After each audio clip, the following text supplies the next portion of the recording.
La educación en la prehistoria y en la Edad Antigua. En la Edad Prehistórica la transmisión de la educación se fundamentaba en la cultura. Debido a que el hombre dominaba los recursos naturales, estas culturas se identificaban con la naturaleza y fijaban su centro de atención en dichos recursos. El tipo de educación que recibió el hombre primitivo fue la educación espontánea o educación imitativa. El joven llegaba a adulto intentando repetir en su propia vida lo que veía a su alrededor.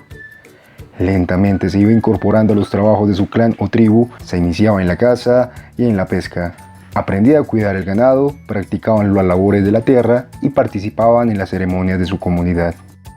La Edad Antigua es la época histórica que coincide con el surgimiento y desarrollo de las primeras civilizaciones, en donde la mayor atención se presta al descubrimiento de la escritura, que permite marcar el fin de la prehistoria y el comienzo de la historia. En la Grecia antigua, más específicamente en Atenas, era una educación intelectual como la de nuestro tiempo y se basaba en una disciplina severa.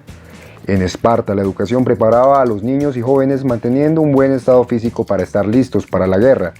Para ellos no era tan importante lo intelectual. Hay que tener en cuenta que en estos dos estados estudiar era un privilegio de pocos. Solo estudiaban los hijos de las personas del gobierno y los cuales se preparaban para ser los futuros dirigentes y ocupar cargos en el estado. Los hijos de los esclavos eran educados por sus padres enseñándoles algún oficio. Pedagogía del Renacimiento y del Humanismo. Durante los siglos XIV al XVI se desarrolló un cambio en la vida cultural y artística del ser humano. Movimiento humanista. Se basa en la oposición de la severidad de la disciplina eclesiástica, situándose en un pensamiento pedagógico donde refleja la importancia de la educación infantil, donde influye la familia, el ejemplo, el valor formativo de la historia, la importancia de la formación moral y cívica.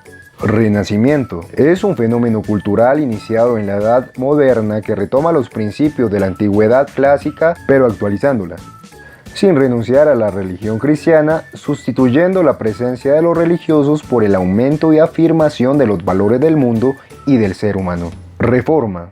Tras el cambio sufrido por la transición de las épocas, la reforma protestante influyó mucho en el ámbito educativo, ya que la educación ya no se basa solamente en teología, nociones básicas de aritmética, cultura clásica, matemáticas y ciencias. Reformadores importantes de la época.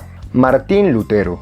Influyó mucho en la educación ya que pasó toda su vida estudiando en colegios religiosos y se dio cuenta que la enseñanza suministrada no era la apropiada. De ahí surgieron las recomendaciones para que la educación se convirtiera en una fuente del saber y de la igualdad entre los ciudadanos. Además transformó las creencias y la educación en su país al iniciar la reforma, la cual permitió crear escuelas y universidades en las que se impartieron las tendencias pedagógicas luteranas. Juan Luis Vives. Se le reconoce como el primer pedagogo sistemático de los tiempos modernos. Aplicó la psicología en la educación, se opuso a los métodos escolásticos, recomendando el empleo del método inductivo y experimental. Tomás Moro.